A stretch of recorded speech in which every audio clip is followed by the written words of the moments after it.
Plus de 2 millions de dollars d'argent public ont été donnés à la Chine. Parmi les bénéficiaires, une branche de l'armée chinoise et le laboratoire de Wuhan qui pourrait être à l'origine du Covid-19. Un nouveau rapport tient les comptes. Qu'en pensez-vous? Faites-le nous savoir ci-dessous et abonnez-vous si vous ne l'avez pas encore fait.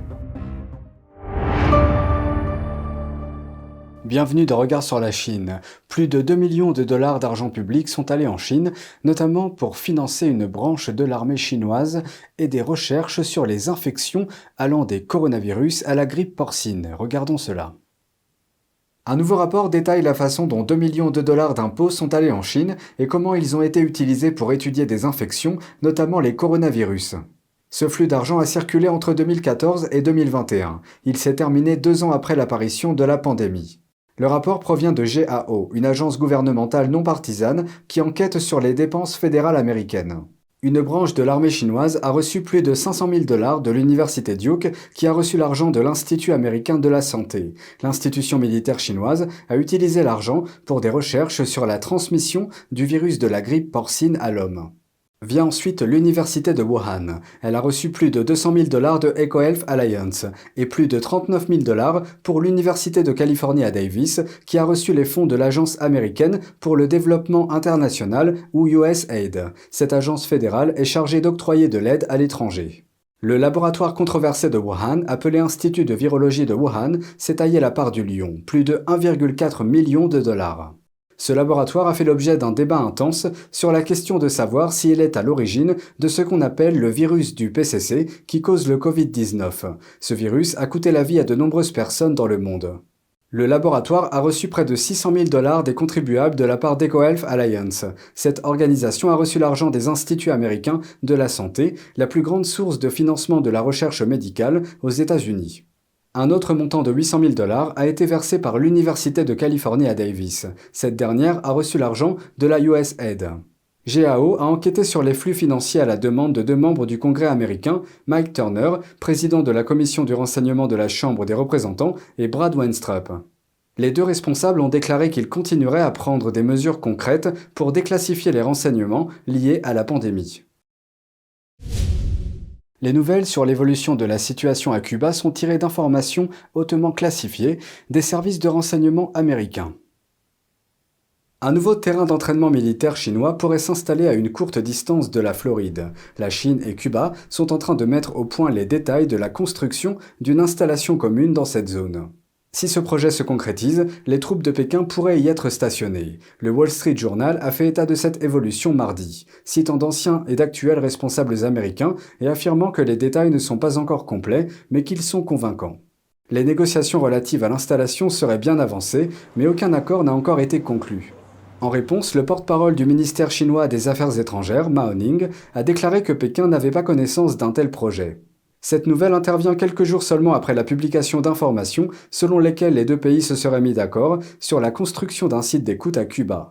Par la suite, la Maison-Blanche a révélé que de nombreux sites chinois de collecte de renseignements opéraient dans le pays depuis au moins 2019.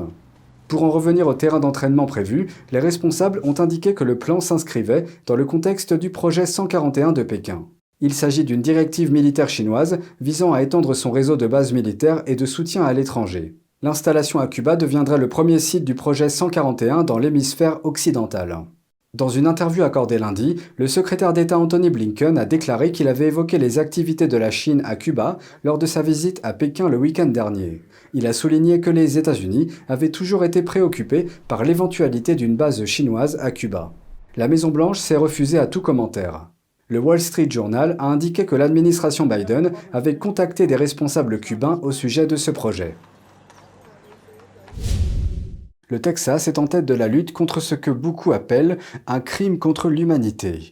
Dimanche, le gouverneur a signé la première loi contre le prélèvement forcé d'organes aux États-Unis. NTD s'est entretenu avec un responsable qui a ouvert la voie à l'adoption de ce projet de loi. Regardons cela de plus près. Le Texas ne tolérera pas cette pratique barbare. Le Texas a adopté la première loi américaine contre les prélèvements forcés d'organes.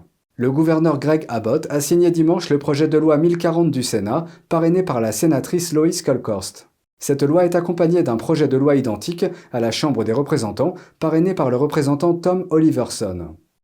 Républicains et démocrates du Texas s'unissent pour dire que ce n'est pas acceptable. La loi interdira au régime d'assurance maladie de couvrir les transplantations d'organes provenant de pays qui autorisent le prélèvement forcé d'organes, en particulier la Chine. Tom Oliverson espère mettre fin au tourisme de transplantation en Chine en coupant les vivres aux compagnies d'assurance maladie. Des hôpitaux en Chine qui annonçaient des choses telles que l'obtention d'une greffe de cœur ici, avec un donneur disponible.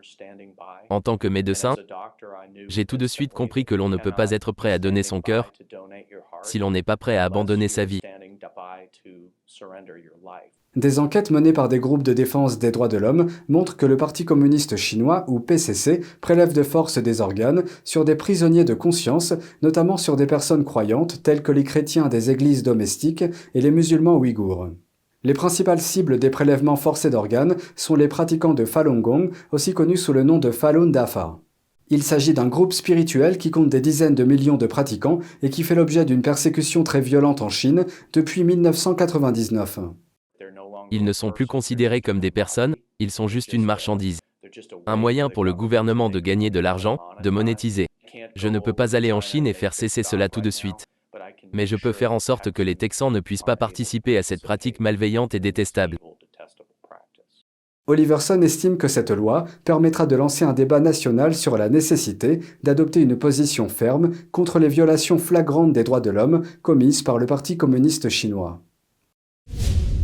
Les États-Unis et la Chine sont-ils parvenus à des avancées après la visite du plus haut diplomate de Washington à Pékin? Du président américain Joe Biden aux experts de la Chine, les avis sont partagés. En voici quelques-uns.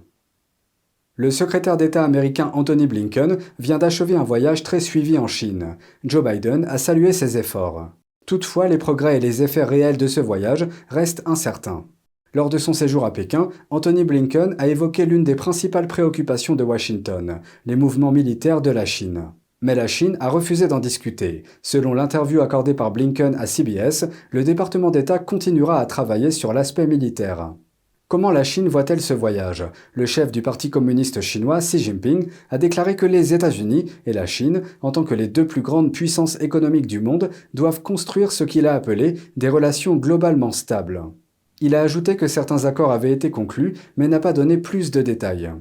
Outre la réaction relativement optimiste de Washington, certains experts estiment que la rencontre entre les États-Unis et la Chine a mis en évidence les faiblesses du côté américain.